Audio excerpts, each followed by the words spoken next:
You are now listening to F&B Radio. And welcome to F&B Radio. My name is Lindsay Collins, and I am your host. This show is loosely about food, mostly about whatever I want to talk about. But this feels a little rusty because, what am I, a tin man? Rusty? I feel like a rusted old tin person. Sorry to myself. Sorry to me for calling myself a tin man. I feel rusty because I've had 2 guests for the last 2 weeks, which has been amazing. Thank you so much to my guests, and thank you for listening and all the great feedback you guys sent. I know you guys love when I have a guest, and I think I try to pretend that you love it more when I don't have a guest. That's what I tell myself, so that when I don't have a guest, which is most of the time, I'm like, that's how they like it. But I know deep down inside that you guys love guests. And especially the last 2 that I had. April Dove was an amazing guest. Young Kombucha 420, which is what I exclusively refer to her as. I know her name's Amy France, but I just prefer to call her Young Kombucha 420 because I just think the name is so great. Thank you so much, though, for listening to those and for all of the great feedback. You guys have been amazing at just sending me little love notes. You know that as a full-blown narcissist, anyone that has a podcast is likely a full-blown narcissist. And as one, it means so much when you guys send in sweet notes, either saying that you thought something was funny about the show, or most of you were really excited about what my last 2 guests did, and kind of finding out more about them, and saying thanks for putting them on your radar. So that was really very cool for me. I love having guests because I'm not talking to myself, but then it's also stressful to have a guest, because you have to like schedule them and get them on and not be an idiot. And you can't just drink tea and wonder about things. Someone's actually there being like, I don't know, was that a question? And then I have to be like, no, sorry, it wasn't. Please continue. But yeah, I'm excited to be back. It's fun to do the show by myself because I tend to be a person who just does well on my own. I've realized that I do well on my own. I was talking to my friend Katie Ogle, who I reference a lot on this show, and she was saying that she was looking at a house in Seattle, and it had a perfect view of the mountains. And I'm going to not word it correctly, but she was like, it's looks like a perfect place for loneliness. And I was like, that sounds good to me in a weird way. I know what she means. I'm like, I've stopped putting any money into actual clothes. All I care about now is leisure wear. Not even just like workout gear, which is what you probably see me in most of the time. I'm talking about like actual sweat stuff, sweat shorts, sweat suits, stretchy socks. I'm just like, I'm in full blown comfort mode, even though it's summer. A lot of times when I'm in summer mode, for me, that just means me being inside with the air conditioner running, because we live in the South and it's really hot. And contrary to what most people think, that like you must just love it because you live at the beach. But I'm like, by the time it's time to go to the beach, it's so hot that it's really hard to be outside. And we've been having these insane, beautiful, like striking thunderstorms that just come out of nowhere. They just roll up on you. The sky goes full black. Like I'm pretty sure we had a hurricane. Thanks for nothing, government, regarding the climate change situation, because it is definitely it was like a small hurricane. Trees were bending over. Neighbors in my neighborhood had their cars, like a tree just be fully uprooted because the ground is so soggy and the trees are so old and heavy that when they get saturated in the waters from the rain, sorry, I'm trying to explain weather to you, but basically it just rains every afternoon. So there is this really, really dark point that happens midday. So I'm getting up, I get up with a lot of energy and I do a lot first thing in the morning.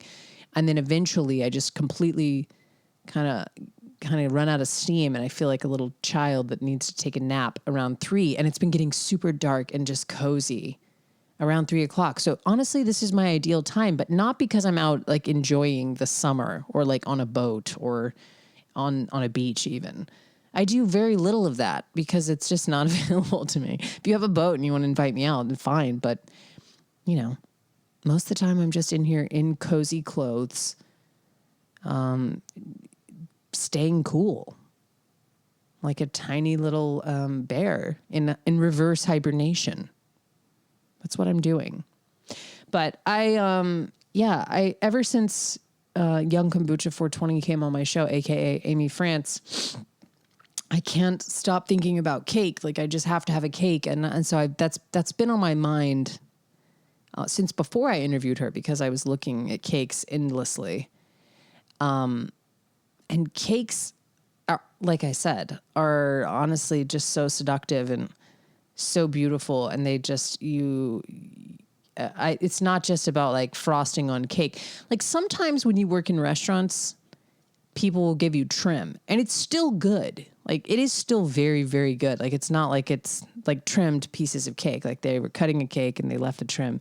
It's awesome. It's scraps. It's delicious. But something about it not being in full dress, it's not as delicious. Even if you have all of the parts, the frosting, the custard, the jam, whatever, and the cake in pieces, and you can kind of like shove it in your mouth and kind of chew it all up and close your eyes and pretend like you're eating the cake like it's supposed to be. It's not the same. So I've just been fantasizing about an actually beautifully constructed cake that I can just take to the face. And I'm probably going to end up making one. I've been resisting it. Just because I already have a crippling sweet tooth. Like you should see me in Whole Foods. It's a conundrum. Like on the top, I get the small cart. You know what I'm talking about? The little tiny one that somehow holds the groceries when you put them in there. But then once they bag them, none of them fit. It's really confusing. You're like, wait a second. All this shit was just in this cart. And then now that it's bagged, you're telling me that there's no way I have to get a bigger cart. Like this happens to me every time I go, and they're always like, "Oh, here she is again. She put too much in the cart." But I'm like, "But it fit in the cart. Now it's just not fitting in the cart once you put it in these bags." So what you're really saying is your bags don't fit in this cart. That's what no one at Whole Foods wants to take ownership over. They just want to talk about how I bought too many things. I'm sorry. I'm here trying to shop. And yeah, I bought 6 racks of celery and 2 boxes of donuts. Like they see me in there and they're just like, this person, what's wrong with you? Because I do. I juice celery juice every day. I don't care if you think that's stupid. I was talking to a friend of mine, Amanda Greeley. Shout out to Amanda Greeley. She sent me a picture of her making a juice and she was like, "Hey, I made a juice." Haha. And I was like, dude, juice, it feels like drugs. Celery juice in the morning feels like drugs. And if you haven't tried it, but you like drugs, you should try it because it gets me so hyped that I can barely even, stay on the earth. I'm like on another planet. But then I have a crippling sweet tooth and it's usually at night and it's usually like, I just want something like, so bad. Like I want something so sweet and then I make it and then I eat it and then I wake up literally with a sugar hangover. Like I have powdered sugar just like crusting on the outside of my eyes, not because I got it in my eyes, but because I ate so much of it that it later comes out of my eyes. So I've been resisting making a whole cake because I guess I could give it to some friends. I could do that. I could like make a cake and then eat a little bit of it, like, half of it and give the other half away.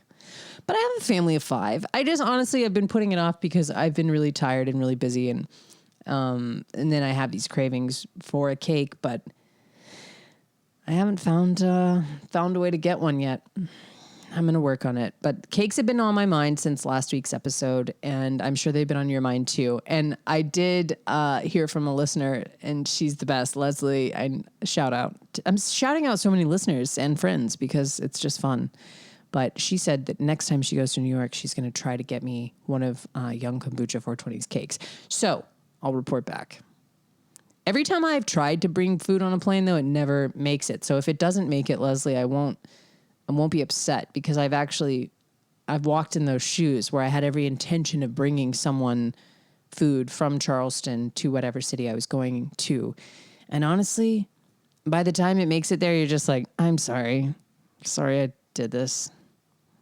It seemed like a good idea. The thought was there. Like the thought was definitely there. But by the time it rumbles around at high elevation and sits out, there's just something unappealing about it. Like when people try to give me their leftovers. Like, has anybody ever done that to you?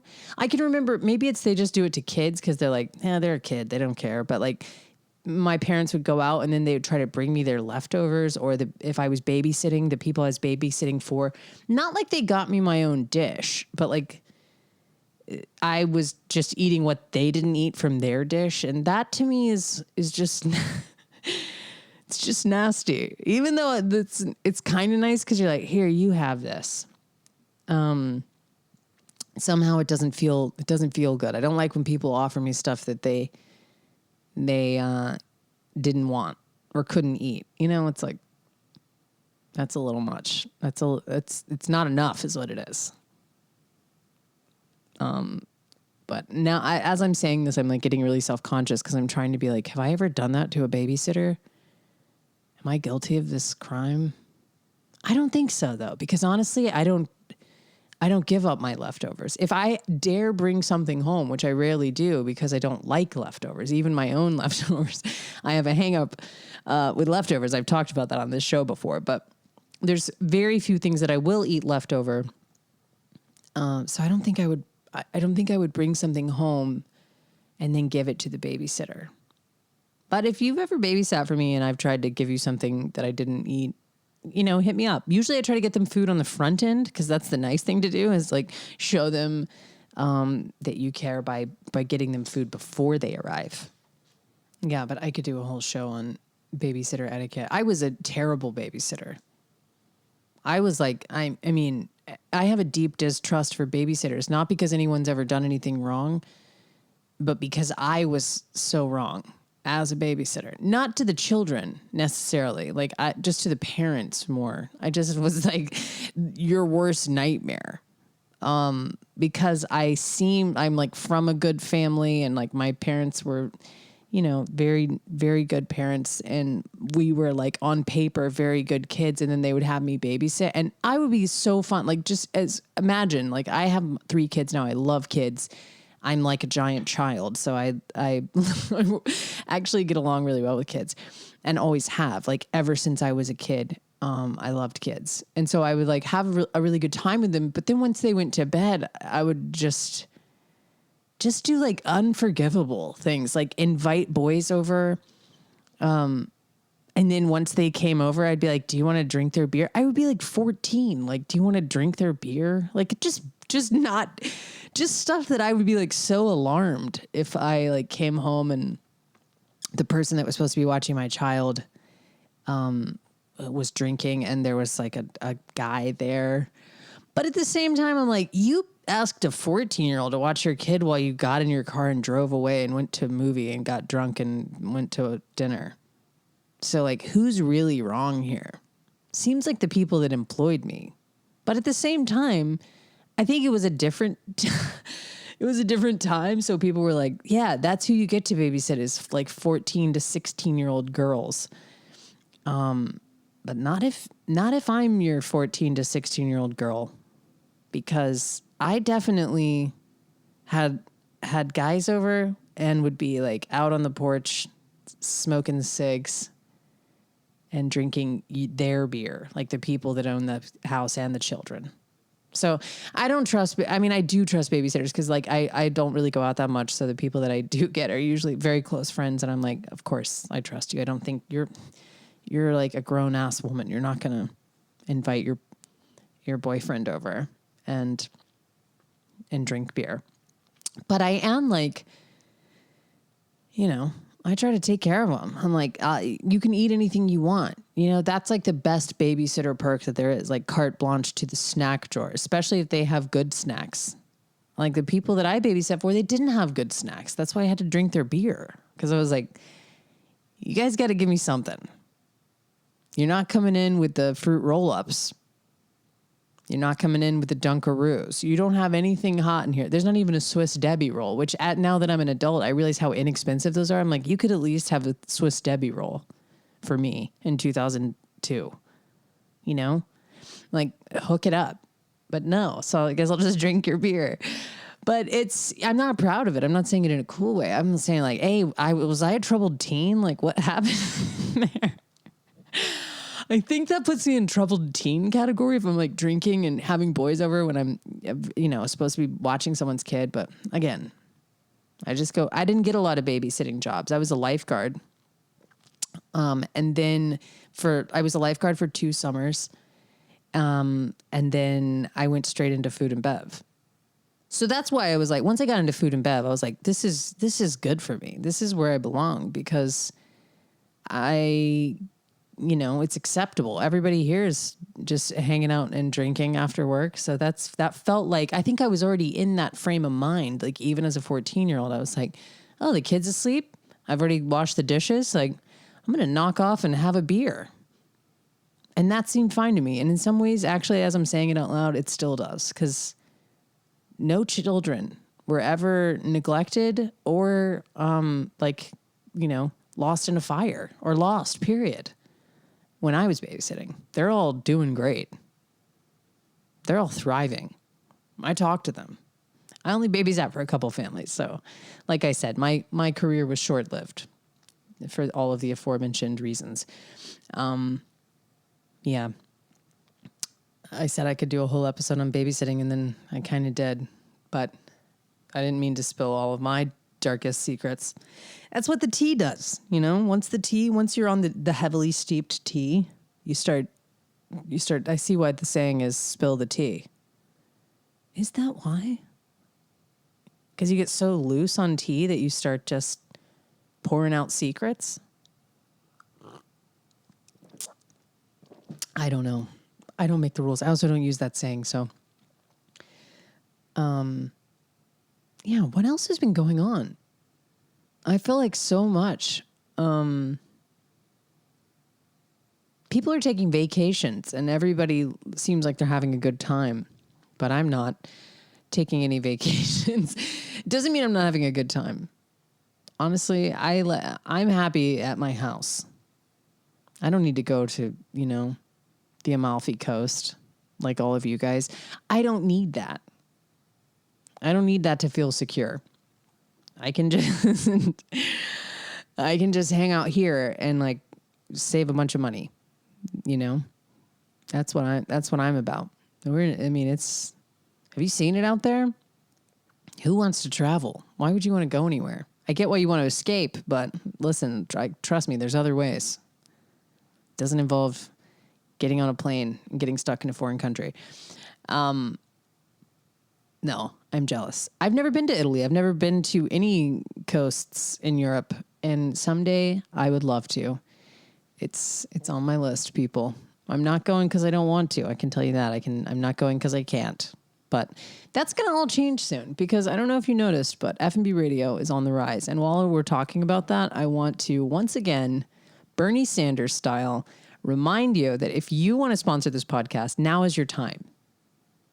The podcast itself it's on the come up. Okay. It got ranked. It continues to get ranked. Actually, F&B radio, I don't talk about it a lot. I shared it on Instagram and you guys were all really, really kind. It is currently number 125 on food podcasts in America. And it's ranked in a couple other countries, which is so cool because there are literally thousands of podcasts in the food space all over the world. And so it's very cool to be ranked at all because they only rank you if you're in the top 200. It's not like it just goes to the, I'm the 175,000th ranked podcast. It's only the top 200 that get charted. And so it's very exciting for me to know that people listen to the show. that the show is like something that people enjoy, and B, the advertising is just not going to get any cheaper than it is right now. So if you want to jump on, like, now is the time. Like, this is the sweet spot when it's still affordable. You know what I'm saying? I'm not trying to be an asshole, but it's going to be, once I get to, the top 25 podcasts in food, it's going to be real expensive. It's going to be real expensive. So I just want you to know now, because the people that get in early, you're going to be grandfathered in to a certain extent. All right. Are you hearing all the small print? Are you hearing all the fine print? Are you hearing all the caveats? But I'm just saying, if you're a cool brand, ideally, I'm just going to put it out there. My ideal sponsor is just fancy olive oil. Mid-grade. Let's call it mid-grade. Mid-grade olive oil. I would say the names themselves, but I don't want to shout them out because I don't want to like put anyone in a box. But if you think about yourself and you're like, hey, wait a minute, I'm a mid-grade olive oil company. No, very good olive oil, very good salt. Something that I use all the time, I mean, geez, eggs. Do you know how many eggs I cook? I would tag you in every single photo. I would talk about how delicious your eggs are. I would talk about the color of the yolks and what it does for my brain. I would talk about so many things in such a positive and funny and entertaining light. And you would probably sell millions. Just the tea that I drink, this is just to give you a little anecdotal data. Is that real? That feels like an oxymoron. Anecdotal data. The tea that I drink is reishi, and it's lavender mint. And every time I go to my Whole Foods, which is in West Ashley, there is no lavender mint reishi tea, but there is every single other kind of tea by Reishi. There's their whole entire line stacked to the back, just like boxes on boxes, fully stocked. And then lavender mint reishi tea is barren. It's just empty. So I've had to start buying them. When I do find them, I have to, grab a couple boxes at a time. But that's just the kind of power that I'm saying that it has. Listeners out there, listen to me drink tea, and they listen to me say reishi tea, lavender mint, and then they go buy it. So that could be you, but you're playing. This is my plea to all of you. Sponsor the show. You should. It's a good show. And that's not just me saying it. Apparently other people, even in Austria, people are into it. Can they understand me? Probably, because other countries are smarter than us. Okay, everybody speaks English, and people in America speak nothing. They barely speak English. They can't speak Spanish. I mean, I hope that the younger generation's doing better. I'm trying to teach my kids how to be bilingual because I'm like, or trilingual or quintilingual or as many languages as they can, because I'm like, your brain is so malleable and it's young and spry and spongy. Just learn another language really quick. Don't be like me. Don't be an idiot who only knows kitchen Spanish and French food terms and cooking terms. I kind of do, but I couldn't be just dropped off into another country, except yes, I could, because they also speak English. So just a little reminder that you should sponsor the show, because people in Austria, they're listening. Oh my God. What did I make? Oh, I peeled beets.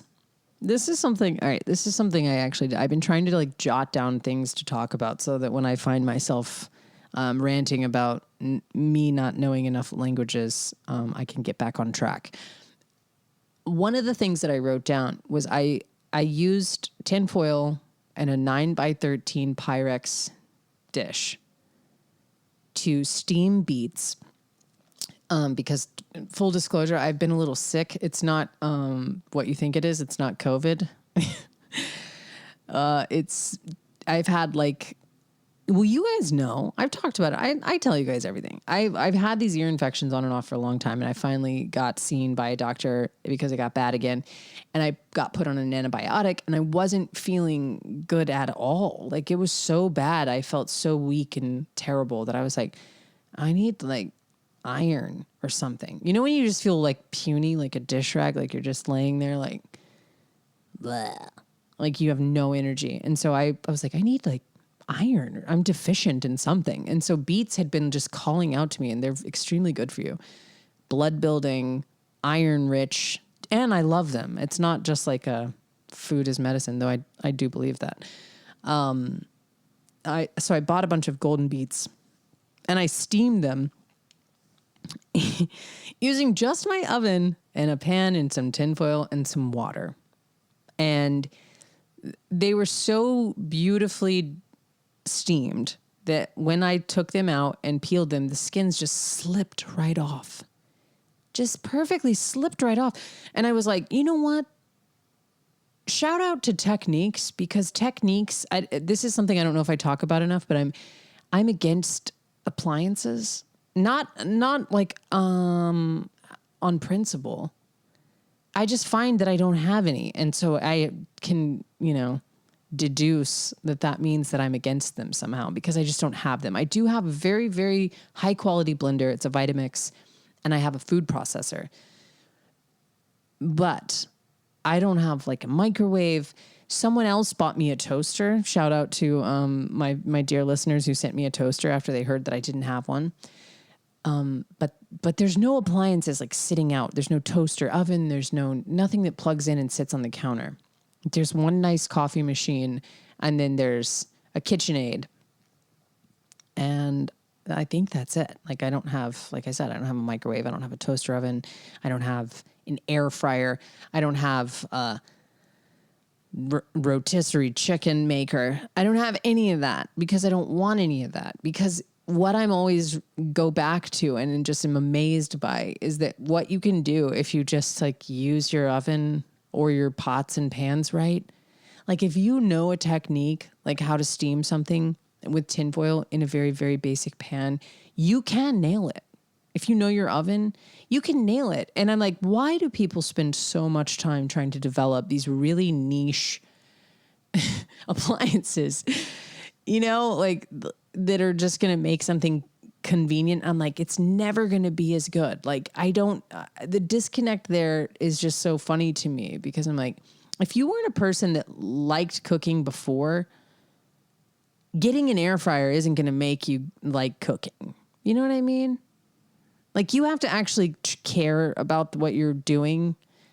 And I'm not saying the people that use air fryers don't care, because I know a lot, like almost everyone that listens to this show probably has an air fryer, and this is not a diss at you. I'm just saying, couldn't we all agree that you can do the same things that an air fryer does without the air fryer? Like it's just not that much better. Or is it? Am I wrong? I just feel like technique trumps technology when it comes to making food that actually is memorable. Now, I'm not saying an air fryer can't crisp up some chicken nuggets that you pulled out of the freezer in record time and you're like, actually, this is fucking good and totally worth it. I'm aware that that's a thing. But we're talking about frozen chicken nuggets. No disrespect. I literally put one on some pasta for dinner tonight. So, again, this isn't a me, I'm better than you type of thing. This is all I'm saying is, have you ever truly had something that was made in convenience, like in a microwave or something, and been like, fuck, that's good. Now that's unforgettable. No, it always tastes like microwave, or it always feels like air fryer, deep down inside. Some people are out there like, fuck you, Lindsay. Feels like air fryer? I get it. It's snotty. It does sound snotty, but I'm just saying what I was amazed by is how less is more a lot of times, and that you don't need fancy equipment, and that you don't need all this stuff. What you need is just a little bit of attention and like practice, really. But some of you guys are too busy, so I get it. Some of you guys have like lives to live. You can't just stay at home steaming beets all day. You have to like be lawyers and doctors and stuff like that, or whatever people do that isn't cooking. But I get it. Like I said, I put a chicken nugget literally on a beautiful pasta because it was awesome. My kids are eating chicken nuggets, and I had my pasta, and it had arugula and pine nuts and lemon zest and chili flake and pesto, basil, mozzarella, Parmesan, salt. It was gorgeous. It was this really beautiful pasta. And then at the very end, I was like, throw me one of those chicken nuggets. And I'm going to eat it on this because it just, God. And when it hit so hard. I was like, this is delicious. I should have put chicken nuggets all over this thing. So, yeah, sorry for being a snot. It's not that I'm a snot. I was just remarking on how you can put less shit on your counter and still perfectly steam a beet. You don't have, but I was like thinking somewhere along the way, Black & Decker's out there being like inventing something to steam vegetables for you. And I'm like, you just don't need it.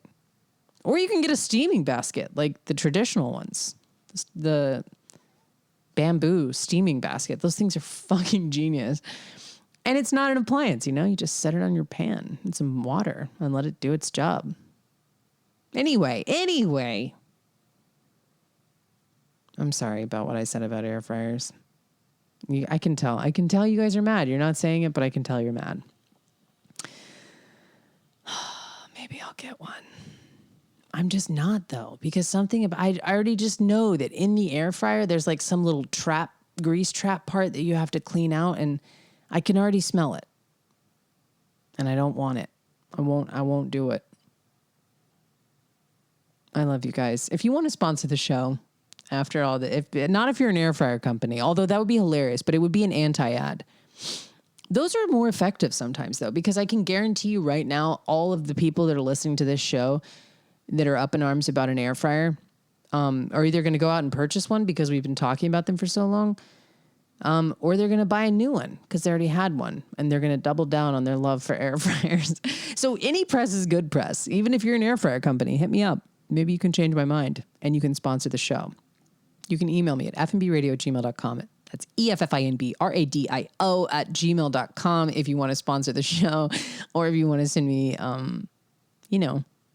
the reason why you love your air fryer. Please don't, though. Honestly, please don't. Even I know you're going to be tempted to, but please don't, because I've already heard them and I know the reviews.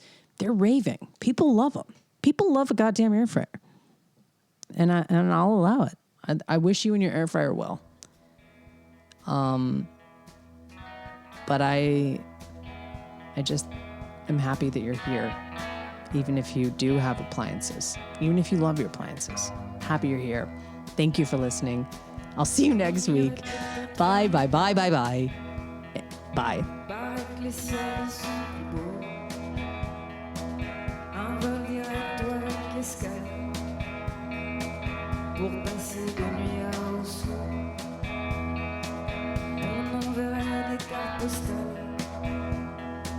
Je laisserai un mot sur le frigo.